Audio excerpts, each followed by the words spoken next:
obviously introduce our speakers for this evening. So we have two great guys, Masood and Doug. Now a little bit about them. They run the London Property University, so that's their training arm of their business. So they train people and help them to gain knowledge on instalment contracts, which we obviously is gone, mentioned on our diagram that's gone. But anyway, you recall that. Okay, so a bit about Doug and the businesses that they run. They've been running the London Property University for 3-4 years. They also have a business that buys and sells property called Move On Now, and that's been 18-20 years Doug has been involved in it. Masood wasn't even born then, so he doesn't know anything about that side of it. He's only a young lad, bless him. Doug was also an IFA and a mortgage broker, and Masood is actually going to share with us a very interesting story from his background, because he comes from Bulgaria, so we're going to find out a lot more about him. So please put your hands together and welcome Masood and Doug.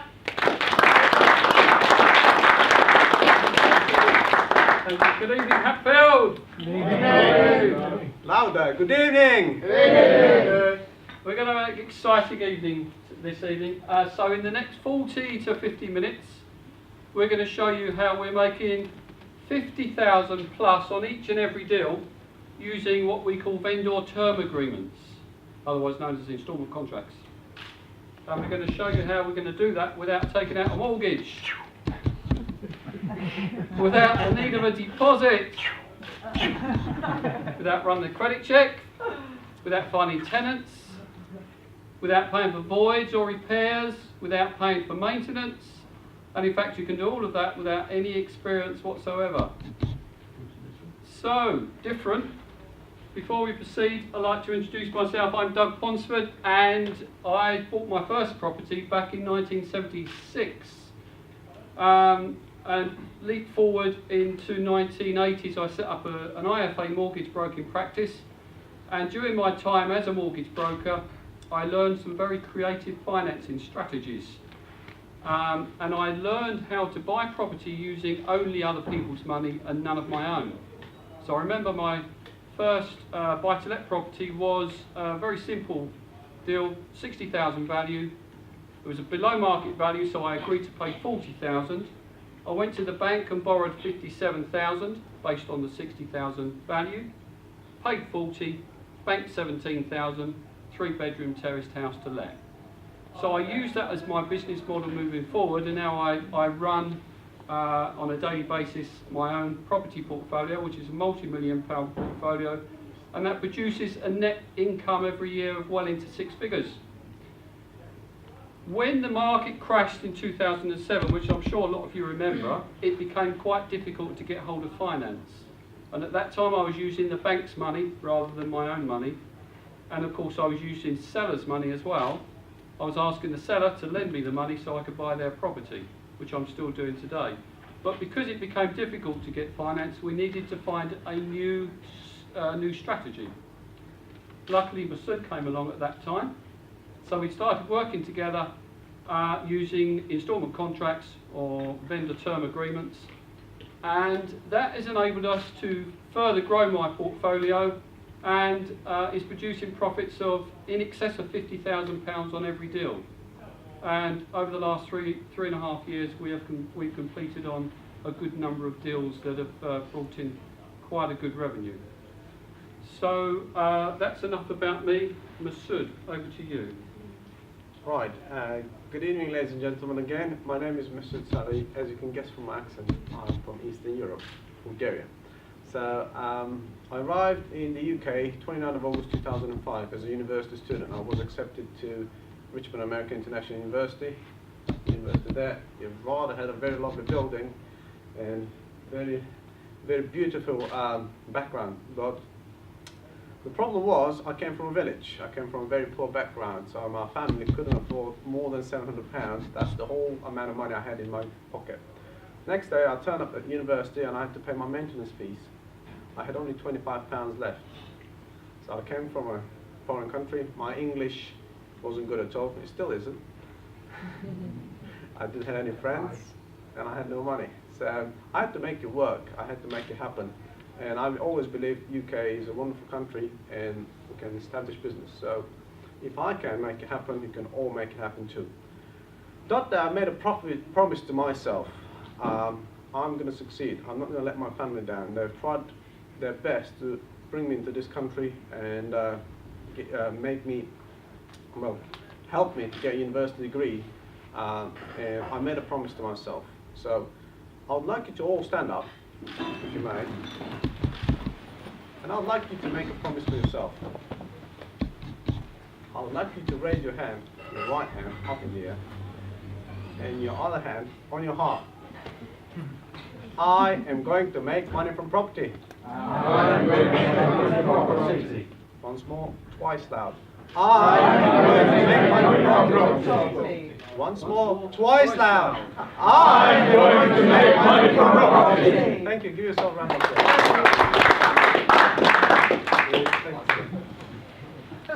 Yes, same day I found the job. I started working part-time in a restaurant, and I was working. I was at Richmond American University studying, and and that night I didn't have a place to stay. So the owner of the restaurant luckily asked me, "Well, have you got anywhere to stay?" I said, "No." Well, he said, "Actually, I have a house where all the restaurant members, the staff, like the kitchen porters, the barman live. So would you like to stay over there? We've got plenty of spare rooms." That was a 4-bedroom house in Twickenham.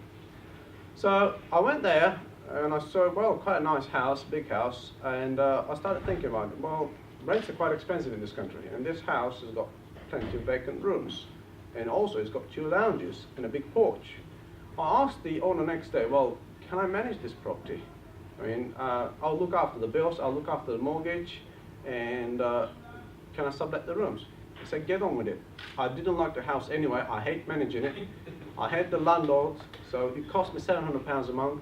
As long as you pay him, just get on with it, rent the rooms out. So I started renting the rooms out. Soon I realized I was making more money from property than I was making working part-time in the restaurant.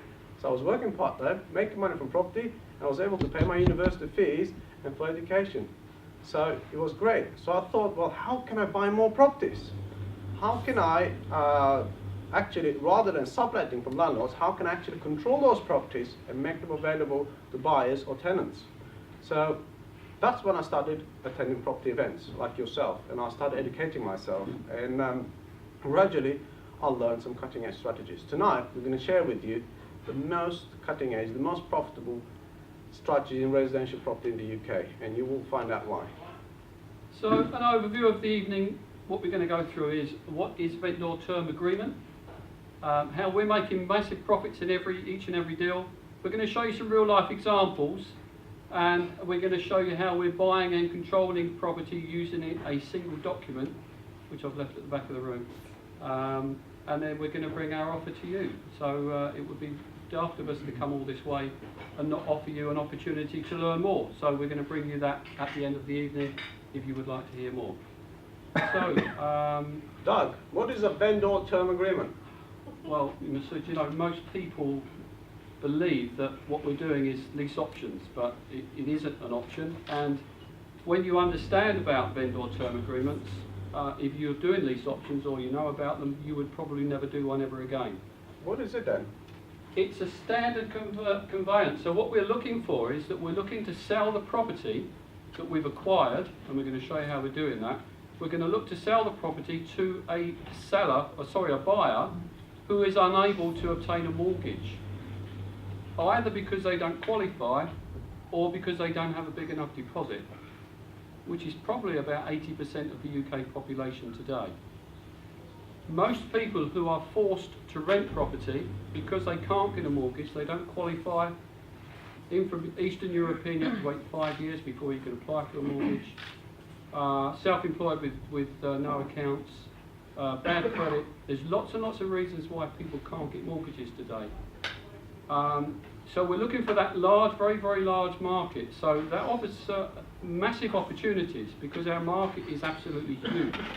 It's everybody that can't go to an estate agent to buy a property in the normal fashion.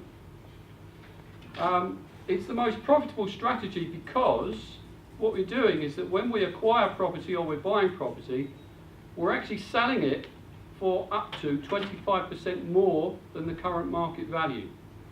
The reason for that is because the buyer is completing sometime in the future, not 3, 4, 5 years, but quite a long time into the future. It's a unique money-making strategy because it provides day one profits. The day one profit is provided when we exchange contracts with our buyer through the normal conveyancing.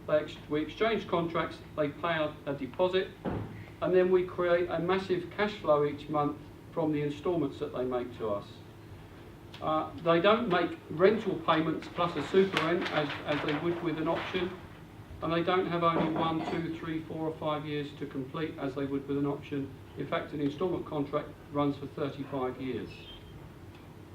And it also, most importantly, the reason why it's the most profitable strategy available today is because it removes all the tenant headaches.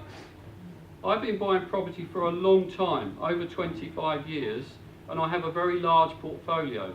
And I know what it's like to run a portfolio and look after tenants.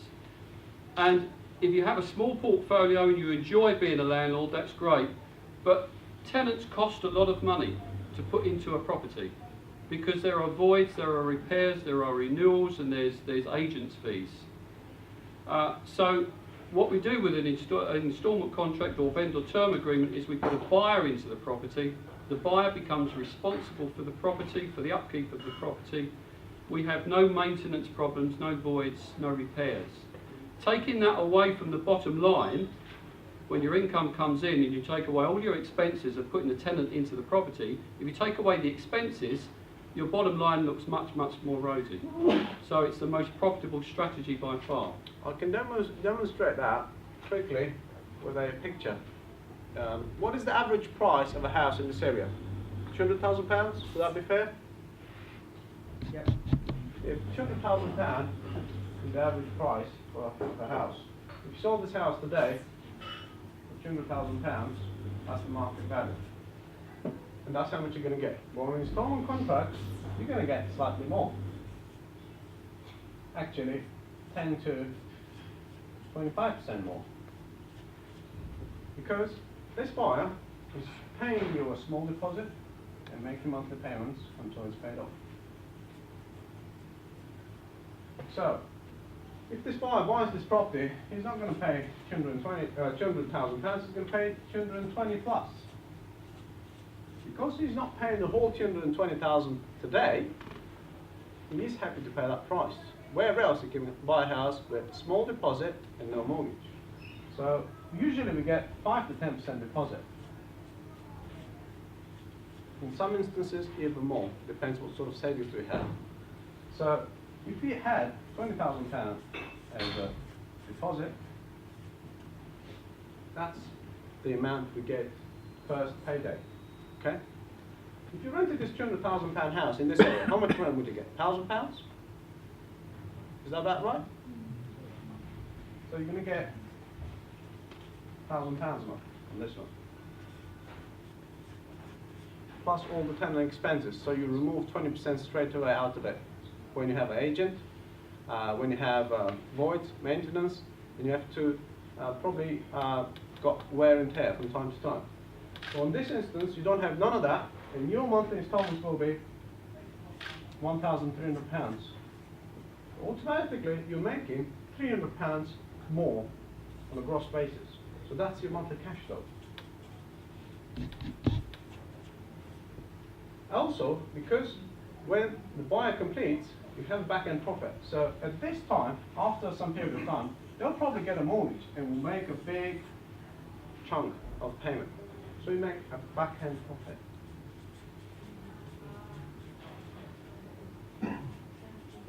Does that make sense? First payday, second payday, third payday. I didn't understand the third payday. The third payday is the back end, when the buyer gets their cashes you out. So they're not going to carry on paying you forever. After 3 or 5 years' time, when they're able to get a mortgage, they will borrow the money from the bank and they'll pay you out. That's when you get the big money. Okay? That's how you make £50,000 plus per deal. Cool, thank you. So we're going to show you some examples. We're going to show you about, talk about babysitting. Babysitting is exactly as it sounds, that it's like looking after somebody else's property. Somebody else's loved something that they love dearly. So this was a small flat. In fact, it's a ground floor flat, that bit there. This is owned by a chap called Glenn in Station Road, and all he wanted to do was to sell this property, move in with his girlfriend's parents to save for their wedding, to buy a house together. He owned this property by himself. The problem is that it was really just negative equity. So he couldn't sell the property. He'd been on the market for about 18 months, but was receiving silly offers which were below the outstanding debt. So he was unable to sell. He was unable to save because he was paying the mortgage, the ground rent and the service charge. And all he wanted to do is to get shot of that property and walk away from the problem. So we offered an opportunity and we said, how would it make you feel if we could just babysit your property for you, babysit your mortgage payments for you, walk away and we'll settle the debt, and you never make another payment on this property ever again. And that's exactly what we do. That's why we call it babysitting, because we allow the vendor just to simply walk away from their situation and get on with their life and never look back. Having entered into agreement, we put it on the market within a day. You've probably seen this ugly marketing before. We don't use this ugly marketing anymore, but when we first started, it was a great option and it was good fun, and we decided that we wanted to raise a little bit of interest locally, so we got the local newspapers out, and the neighbours were up in arms about, you know, how many signs we put on there. We said, "Do you want to put one sign on there?" But we decided that we wanted to get a bit of publicity, which we did. We had a lot of free publicity, and because this is in Station Road, there's a lot of people walking past the property every day. So very quickly we found a buyer, and we sold it on a vendor term agreement, which is what Masood has just explained there. So remember, we've taken control of this property using a single document. We're babysitting the property and we're babysitting the mortgage payment. So we haven't paid anything and we don't own it. We just simply control it. And we have a power of attorney over it, which means that we can do whatever we want with it. We can complete on it whenever we wish. We can rent it, we can sell it. So, Masood, give us some information on the numbers. Well, this property was quite a bit in negative equity. It had a mortgage of £82,000, and it has been on the market for £90,000, and but it was really worth about 75. So it was nearly £5,000 to £10,000 upside down. So if Glenn was going to sell this property today, in today's market, he had to fork out the difference. So he didn't want to do that. He couldn't afford to do that. So he contacted us through our estate agent friend. So once you get into this business, you will get a lot of recommendations because no one else can do this. Yeah, you will be the only people who can do this in your town once you learn this strategy. So every estate agent that has got a negative equity property that knows you will bring you deals, I promise you. So it's the easiest way to generate leads. I buy any property that has got no equity, properties that are in negative equity, come to me. So again, same principle. Because the buyer is not paying the whole amount today, but they're paying over a period of time, they're happy to pay a larger amount of money. Where else you can buy a house with £5,000 to £10,000 deposit and without a mortgage? You can't. So that's the reason that makes it very appealing to the larger audience in the UK.